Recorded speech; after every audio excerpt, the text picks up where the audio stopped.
জুলাই বিপ্লবে তরুণরা যা করে দেখিয়েছে তা বিশ্বে অনন্য। বাংলাদেশের অগ্রগতি রুখতে পারবে না কেউ, বললেন প্রধান উপদেষ্টা। আমাদের তারুণ্য জুলাই মাসে যা দেখিয়েছে, আগস্ট মাসে যা দেখিয়েছে, সেটা তো পৃথিবীর একটা অনন্য দৃষ্টান্ত। এটা সাধারণ একটা ঘটনা না, যেরকম করে অন্য দেশে বিপ্লব হয়, এই বিপ্লব কোথাও হয় নাই। প্রতিটি উন্নয়ন পদক্ষেপে রয়েছে বিএনপির অবদান, বললেন তারেক রহমান। দেশ পুনর্গঠন করে মানুষের ভাগ্য পরিবর্তনই লক্ষ্য। আওয়ামী লীগের নিবন্ধন থাকবে কিনা তার সময়ই বলে দেবে, মন্তব্য ইসি আনোয়ারুলের। অবাধ ও সুষ্ঠু ভোট আয়োজনের প্রত্যয়।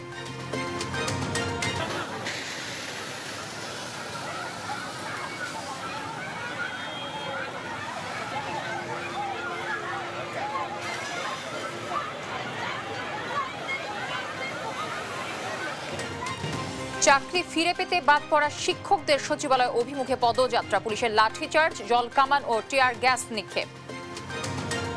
নিষ্ফল ট্রাম্প মোদির বৈঠক, আবারও ভারতীয়দের হাত পা বেঁধে ফেরত পাঠালো যুক্তরাষ্ট্র, নয়াদিল্লির কূটনীতি ব্যর্থ। এবং নারী ফুটবলে বিদ্রোহের অবসান, অনুশীলনে ফিরতে রাজি মেয়েরা, যুক্ত হবেন কেন্দ্রীয় চুক্তিতে, পিটার বাটলারই থাকছেন কোচ।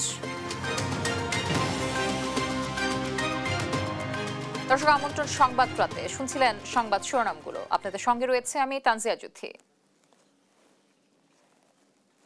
জানাবো বিস্তারিত। জুলাই আন্দোলনে তারুণ্য যা করে দেখিয়েছে তার বিশ্বে অনন্য বলে মন্তব্য করেছেন প্রধান উপদেষ্টা ডক্টর মোহাম্মদ ইউনূস। রোববার সন্ধ্যায় বাংলাদেশ চীন মৈত্রী সম্মেলন কেন্দ্রে বাংলাদেশ অ্যাডমিনিস্ট্রেটিভ সার্ভিস অ্যাসোসিয়েশনের বার্ষিক সম্মেলনে তিনি এ মন্তব্য করেন। প্রধান উপদেষ্টা বলেন, বাংলাদেশের অগ্রযাত্রা কেউ রুখতে পারবে না, তবে দুর্নীতি থেকে বের না হলে বাংলাদেশের কোনো সম্ভাবনাই কাজে লাগবে না। যেসব বিভাগে অনলাইন সার্ভিস তৈরি আছে তা শতভাগ প্রয়োগের ইচ্ছা পোষণ করেন তিনি।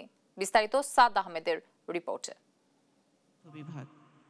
রোববার চীনমৈত্রী সম্মেলন কেন্দ্রে বাংলাদেশ অ্যাডমিনিস্ট্রেটিভ সার্ভিস অ্যাসোসিয়েশনের বার্ষিক সম্মেলন উপলক্ষে আলোচনা সভা হয়। এতে উপস্থিত ছিলেন অন্তর্বর্তী সরকারের প্রধান উপদেষ্টা ডক্টর মোহাম্মদ ইউনূস, তথ্য ও সম্প্রচার উপদেষ্টা নাহিদ ইসলাম, অর্থ উপদেষ্টা সালেউদ্দিন আহমদ ও আইন উপদেষ্টা আসিফ নজরুল সহ সরকারের গুরুত্বপূর্ণ ব্যক্তিবর্গ।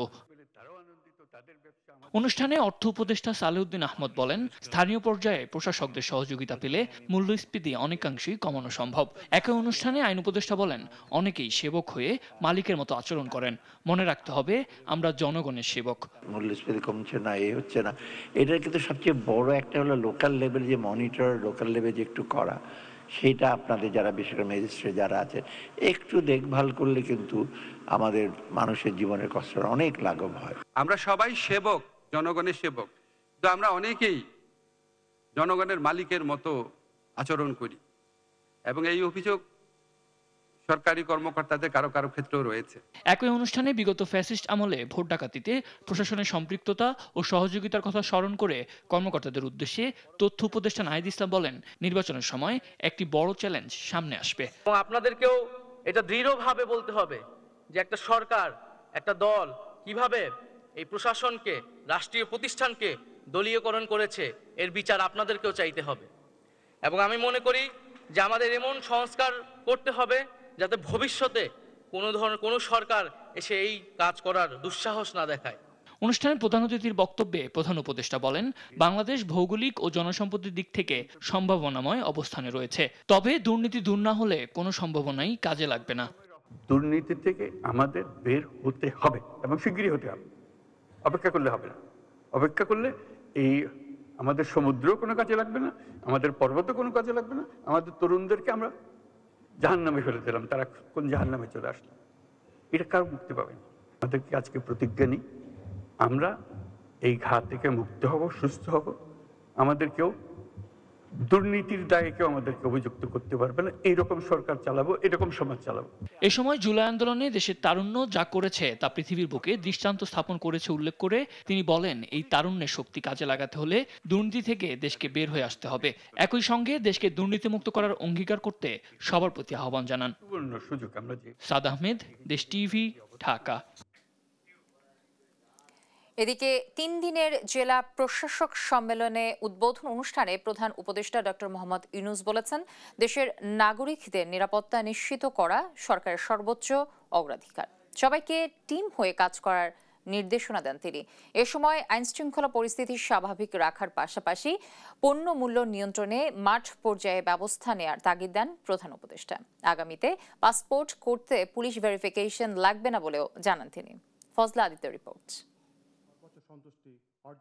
রোববার সকালে প্রধান উপদেষ্টার কার্যালয়ের শাপলা হলে 3 দিনের জেলা প্রশাসক সম্মেলন উদ্বোধন করেন প্রধান উপদেষ্টা অধ্যাপক ডক্টর মোহাম্মদ ইউনূস। এই সময় দেশের আইনশৃঙ্খলা পরিস্থিতি স্বাভাবিক রাখতে জেলা প্রশাসকদের সজাগ থাকার নির্দেশ দেন সরকার প্রধান। জানান, সংখ্যালঘু সহ সব নাগরিকদের নিরাপত্তা নিশ্চিত করা সরকারের সর্বোচ্চ অগ্রাধিকার। নারী শিশুদের রক্ষা এটা বিশেষ দায়িত্ব, সংখ্যালঘুদের রক্ষা মস্ত বড় দায়িত্ব, কারণ এটার উপরে সারা দুনিয়া নজর রাখে আমাদের উপরে। আমরা সংখ্যালঘুকে কিভাবে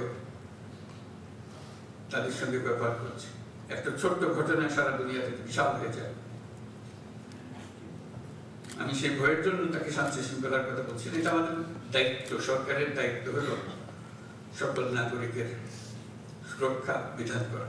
নিত্যপণ্যের বাজার নিয়ন্ত্রণে মাঠ পর্যায়ে ব্যবস্থা নিতে জেলা প্রশাসকদের নির্দেশনাও দেন তিনি। তারপরে সমসাময়িকভাবে যে সমস্ত বিষয়গুলো হয়, যেমন বাজার দর, এটা নিয়ে বহু কথা হয়, সেখানে একটা প্রতিযোগিতামূলক ব্যবস্থা করতে পারে। আমার জেলার বাজার দর সবচেয়ে ভালো, একটা প্রতিযোগিতা থাকবে, আমাদের কাজের মধ্যে আনন্দও আসতে হবে। প্রশাসনকে টিম হয়ে কাজ করার নির্দেশনা দিয়ে ডক্টর মোহাম্মদ ইউনূস বলেন, একজনের ভুল সরকার যেন সাফল্য বঞ্চিত না হয়, এজন্য সব দিক বিবেচনায় রেখে কাজ করতে হবে। টিম গঠনের জন্য যখন একত্র হয় তখন টিমের কি করণীয় সেগুলো নিয়ে আলোচনা, কার ঘাটতি আছে, কাকে তোমার কারণে আমারটা নষ্ট হচ্ছে। খেলা হলো একটা সামগ্রিক জিনিস, একজনের ভুল কাজে পুরো টিম তার সাফল্য থেকে বঞ্চিত হয়। কাজে আমরা কেউ যেন এমন কোনো ভুল কাজ না করি যাতে করে পুরো টিমের সাফল্য ব্যাহত হয়। এই সময় ভোগান্তি দূর করতে আগামীতে পাসপোর্ট তৈরিতে আর পুলিশ ভেরিফিকেশনের প্রয়োজন হবে না বলেও জানান প্রধান উপদেষ্টা। পাসপোর্ট ও দেশের নাগরিকের একটা পরিচয়পত্র, এখানে পুলিশ ভেরিফিকেশন লাগবে। আমরা আইন করে দিয়েছি এখন থেকে পুলিশ ভেরিফিকেশন লাগবে না। ফজলে আদিত্য, দেশ টিভি, ঢাকা। যে কোনো মূল্যে জনগণের আস্থা অর্জন করে 31 দফার ভিত্তিতে দেশ করতে চায় বিএনপি, এমন মন্তব্য করেছেন বিএনপির ভারপ্রাপ্ত চেয়ারম্যান তারেক রহমান। বলেন, দেশের মানুষের জন্য যতটুকু করার চেষ্টা হয়েছে তার প্রতিটি উদ্যোগেরই রয়েছে বিএনপির অবদান। দেশ পুনর্গঠনের মাধ্যমে মানুষের ভাগ্য পরিবর্তনই বিএনপির একমাত্র লক্ষ্য বলে দাবি করেন তারেক রহমান। সাইফুর রিপনের প্রতিবেদন। রোববার নড়াইল জেলা বালক বিদ্যালয়ে জেলা বিএনপির দ্বিবার্ষিক কাউন্সিল উদ্বোধন করেন দলের চেয়ারপারসনের উপদেষ্টা আমানুল্লাহ আমান। বিগত ফ্যাসিবাদ বিরোধী আন্দোলনে বিএনপির ভূমিকা অস্বীকারীদের সমালোচনা করেন নেতারা। আজ যারা তারেক রহমানের এবং বিএনপির অবদানকে ফ্যাসিবাদ বিরোধী আন্দোলনে আমাদের ভূমিকাকে অস্বীকার করছে, তারা পিতাকে অস্বীকার করছে। সামনে নির্বাচন, সেই নির্বাচনে অন্তর্বর্তীকালীন সরকার অধীন হবে, আল্লাহর রহমতে সেই সরকার হবে খালেদা জিয়ার সরকার, তারেক রহমানের সরকার। ধৈর্য এবং সহনশীলতার সাথে সকলে ঐক্যবদ্ধভাবে আপনারা কাজ করবেন। ক্ষুদ্র স্বার্থ ভুলে গিয়ে বৃহত্তর স্বার্থে আপনারা এক হয়ে ঐক্যবদ্ধ হয়ে কাজ করবেন। ভার্চুয়ালি যুক্ত হয়ে বিএনপির ভারপ্রাপ্ত চেয়ারম্যান তারেক রহমান বলেন, দেশকে এগিয়ে নিতে অতীতের প্রতিটি পদক্ষেপে রয়েছে বিএনপির অবদান। তাই আগের মতোই দিশা পেতে জনগণ বিএনপির দিকে তাকিয়ে আছে। হতে পারে আমরা যতটুকু করতে চেয়েছিলাম বিভিন্ন কারণে আমরা হয়তো ততটুকু করতে পারিনি, কিন্তু তারপরেও করার মধ্যে যতটুকুই করেছে একমাত্র আপনাদেরই প্রিয় দল বাংলাদেশ জাতীয়তাবাদী দল। পালিয়ে যাওয়া স্বৈরাচার, যে খুনি স্বৈরাচার দেশকে ধ্বংস করেছে, কিভাবে দেশকে আমরা আবার সামনের দিকে এগিয়ে নিয়ে যাব তার একটি পরিকল্পনা দেশের মানুষের সামনে আমরা উপস্থাপন করেছি। তারেক রহমান বলেন, বিএনপির এখন একটি লক্ষ্য, দেশ পুনর্গঠন করে মানুষের ভাগ্য পরিবর্তন। সামনের দিনে আমরা বাংলাদেশের মানুষের আস্থা অর্জনের মাধ্যমে 31 দফার আলোকে আমরা দেশকে গড়ে তুলব। আমরা ইনশাল্লাহ ঐক্যবদ্ধভাবে গণতন্ত্রের জন্য সংগ্রাম করব। আমরা উপস্থিত এখানে প্রতিটা মানুষ ঐক্যবদ্ধভাবে দেশকে পুনর্গঠন করব। আমাদের সামনে এখন লক্ষ্য একটি, উদ্দেশ্য একটি, বাংলাদেশকে পুনর্গঠন করা, বাংলাদেশের মানুষের ভাগ্যের পরিবর্তন করা। পলাতক স্বৈরাচার সব রাষ্ট্রীয় প্রতিষ্ঠান সহ রাজনৈতিক অর্থনৈতিক সব খাত ধ্বংস করেছে উল্লেখ করে দেশের সবাই এর ভুক্তভোগী বলেও মন্তব্য করেন বিএনপির ভারপ্রাপ্ত চেয়ারম্যান। দেশের প্রতিটি মানুষ আজ আমরা এই ধ্বংসের ভুক্তভোগী। সাইফুল রিপন, দেশ টিভি, ঢাকা। আগামী নির্বাচনকে অবাধ, সুষ্ঠু, নিরপেক্ষ করতে কমিশন প্রতিজ্ঞাবদ্ধ বলে জানালেন নির্বাচন কমিশনার আনোয়ারুল ইসলাম। রোববার দুপুরে নির্বাচন ভবনে সাংবাদিকদের সঙ্গে আলাপকালে তিনি বলেন, যে কোনো মূল্যে উত্তম নির্বাচন করতে হবে। এজন্য মাঠ প্রশাসন নিরপেক্ষভাবে দায়িত্ব পালন করবে। সরকারের পক্ষ থেকে নির্বাচনে কোনো হস্তক্ষেপ করা হবে না। এক প্রশ্নের জবাবে তিনি জানান, আওয়ামী লীগের নিবন্ধন বাতিল নিয়ে কথা বলার সময় এখনো আসেনি, সময়ই বলে দিবে কি করতে হবে।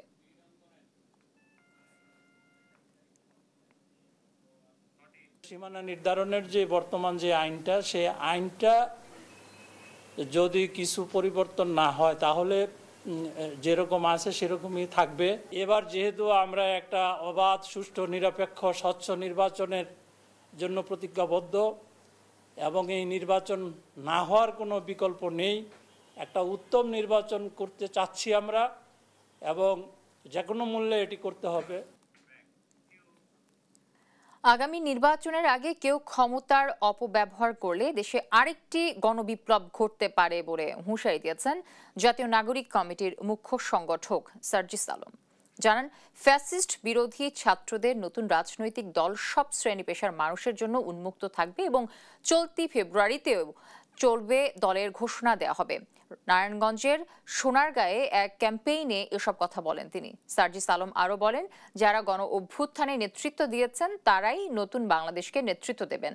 এ সময় রাজনৈতিক দল, পুলিশ ও বিচার বিভাগ এখনও খুনিদের প্রশ্রয় দিচ্ছে বলে অভিযোগ করেন তিনি।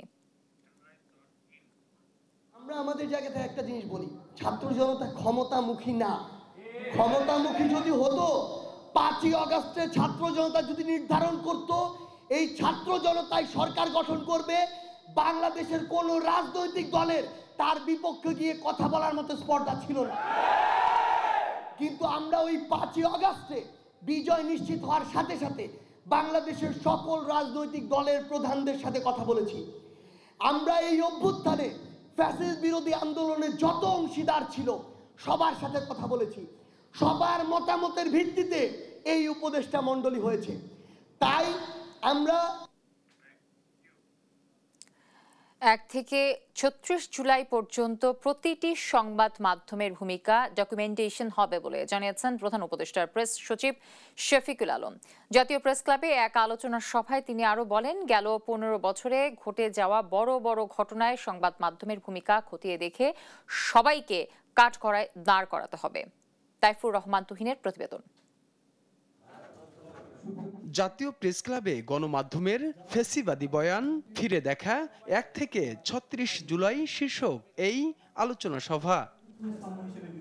এতে অংশ নিয়ে বক্তারা বলেন, গণমাধ্যমে আর কোনো বাকশালিজম বা আওয়ামিজম সহ্য করা হবে না।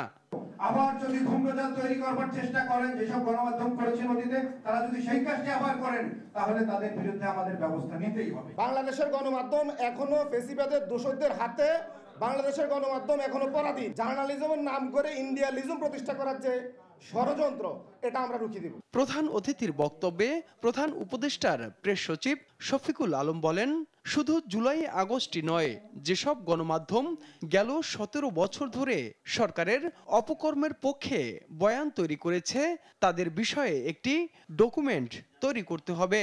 কার কি করেছেন, কে কিভাবে বয়ান তৈরি করেছেন, কেউ যেন এটা বয়ান তৈরি করবেন আর আপনার সম্পর্কে লেখা হবে না, এটা ভাইবেন না। আমরা প্রত্যেকটা ডকুমেন্টেশন করতে চাই। যারা যারা এখানে আমি শুধুমাত্র দেখলাম হচ্ছে টেক্সটের ডকুমেন্টেশন, টেক্সটের বাইরেও তো অনেকগুলো বয়ান তৈরি হয়েছে ইউটিউবে, অনেকগুলো বয়ান তৈরি হয়েছে টক শোতে, আমি নিজে দেখেছি। যেসব সংবাদ মাধ্যম সরকারের ভুল সমালোচনা করবে তাদেরকেও অন্তর্বর্তী সরকার ধারণ করবে বলে জানান প্রেস সচিব। এমন একটা ইন্ডিপেন্ডেন্ট জার্নালিজম সে প্রত্যেকটা গভর্নমেন্টকেই যেন কাঠগড়ায় দাঁড় করায়। তাইফুর রহমান তুহিন, দেশ টিভি, ঢাকা। ওমানের মাস্কাটে বাংলাদেশের অন্তর্বর্তী সরকারের পররাষ্ট্র উপদেষ্টা মোহাম্মদ তৌহিদ হোসেন ও ভারতের পররাষ্ট্রমন্ত্রী এস জয়শঙ্কর সাক্ষাৎ করেছেন। এ সময় পারস্পরিক উদ্বেগের কথা একে অপরকে জানায় ঢাকা দিল্লি। রোববার ওমানের মাস্কাটে ইন্ডিয়ান ওশান কনফারেন্সের সাইডলাইনে হয় এই সাক্ষাৎ। এ সম্পর্কে বাংলাদেশ পররাষ্ট্র মন্ত্রণালয় জানায়, অষ্টম ইন্ডিয়ান ওশান কনফারেন্সের সাইড লাইনে উভয় পক্ষ পারস্পরিক উদ্বেগ ও স্বার্থ সংশ্লিষ্ট দ্বিপক্ষীয় বিষয় নিয়ে আলোচনা করেন। এ সময় নানামুখী চ্যালেঞ্জ মোকাবেলায় একসঙ্গে কাজ করার প্রয়োজনীয়তা নিয়ে আলোচনা করেন এ দুই কূটনৈতিক। বাংলাদেশের পররাষ্ট্র উপদেষ্টা গঙ্গা পানি চুক্তি নবায়নের জন্য আলোচনা শুরু করার গুরুত্বের উপর জোর দেন। তিনি সার্ক স্থায়ী কমিটির বৈঠক আয়োজনের গুরুত্ব তুলে ধরেন। সেই সঙ্গে এ বিষয়ে ভারত সরকারকে বিবেচনার অনুরোধ জানান। দেশের পট পরিবর্তনের পর চাঙা হয়ে উঠছে প্রবাসী আয়ের গতিপথ। তারই ধারাবাহিকতায় এ মাসের প্রথম 15 দিনে রেমিটেন্স এসেছে 131 কোটি 22 লাখ 30 হাজার ডলার। দেশীয় মুদ্রায় যার পরিমাণ প্রায় 16,009 কোটি টাকা। এর আগে নতুন বছরের প্রথম মাসে 219 কোটি ডলারের রেমিটেন্স পাঠিয়েছেন প্রবাসী বাংলাদেশিরা। অর্থ বছরের হিসেবে গত অগস্ট থেকে টানা 6 মাস 2 বিলিয়ন ডলারের বেশি রেমিটেন্স পাঠিয়েছেন প্রবাসীরা। বাংলাদেশ ব্যাংকের হালনাগাদ তথ্য বলছে, চলতি মাস ফেব্রুয়ারির প্রথম 15 দিনে 131 কোটি 22 লাখ ডলারের বেশি রেমিটেন্স এসেছে। এর মধ্যে সরকারি ব্যাংকগুলোর মাধ্যমে এসেছে 46 কোটি 65 লাখ 50 হাজার ডলার। বিশেষায়িত দুই ব্যাংকের মধ্যে কৃষি ব্যাংকের মাধ্যমে এসেছে 8 কোটি 87 লাখ 90 হাজার ডলার। বেসরকারি ব্যাংকগুলোর মাধ্যমে 75 কোটি 39 লাখ ডলারের রেমিটেন্স এসেছে। এছাড়া বিদেশি ব্যাংকগুলোর মাধ্যমে এসেছে প্রায় 30 লাখ ডলারের রেমিটেন্স।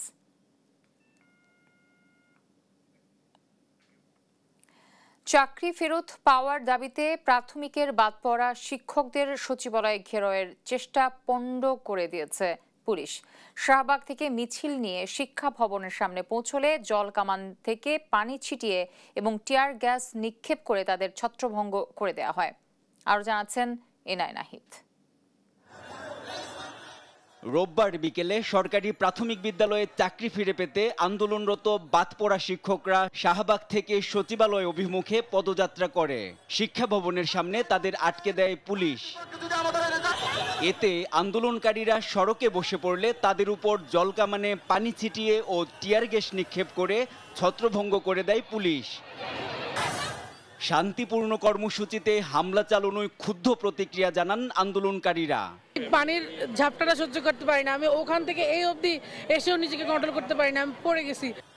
পুলিশ জানায় জনদুর্ভোগ এড়াতেই তাদের সড়ক থেকে সরিয়ে দেয়া হয়েছে। এখন প্রেস ক্লাবের কথা বলে তারা কিন্তু হুট করে কি হলো যে এই শিক্ষা ভবন দিয়ে তারা সচিবালয়ের সামনে যেতে চায়। সচিবালয় আপনারা জানেন 144 সবসময় জারি করা, এখানে একটা প্রোটেক্টিভ এরিয়া, এখানে তারা বারবার এই কাজটাই করতেছে। হাইকোর্টের রায়ে নিয়োগ বাতিল হওয়া প্রাথমিক বিদ্যালয়ের সহকারী শিক্ষক পদে নির্বাচিতরা 11 দিন ধরে আন্দোলন চালিয়ে আসছে। এনআই নাহিদ, দেশ টিভি, ঢাকা। অপারেশন ডেভিল হান্টে গ্রেফতার হওয়া আওয়ামী লীগ নেতা ও অনলাইন গ্রুপের এমডি খান মোহাম্মদ আখতারুজ্জামানের দৃষ্টান্তমূলক শাস্তির দাবিতে রাজধানীর ইসিবি চত্বরে মানববন্ধন, ঝাড়ু মিছিল ও প্রতিবাদ সমাবেশ করেছে ইসিবি চত্বর এলাকার জনগণ। রোববার এ মানববন্ধনে ওই এলাকার ভুক্তভোগী সাধারণ মানুষ আখতারুজ্জামানের ভূমি গ্রাস ও সন্ত্রাসী কর্মকাণ্ডে সর্বশান্ত হওয়ার দুঃসহ বর্ণনা দেন। জুলাই অভ্যুত্থানে ছাত্র জনতার নামে অনলাইন গ্রুপের এমডি একাধিক মামলা করেছিল বলে জানান ভুক্তভোগীরা। এছাড়া প্রখ্যাত আলেম মুফতি কাজী ইব্রাহিমের মাদ্রাসা দখল করতে সম্প্রতি তার উপর আখতারুজ্জামান হামলা করেছে বলেও মানববন্ধনে দাবি করা হয়। লজিং মাস্টার থেকে আওয়ামী লীগের ছত্রছায়ায় সাধারণ মানুষের সম্পত্তি লুটতরাজ ও জবরদখল করে হাজার কোটি টাকার মালিক হয়ে ওঠা আখতারুজ্জামানের দৃষ্টান্তমূলক শাস্তির দাবিতে এ সময় বিক্ষোভ করে ভুক্তভোগীরা।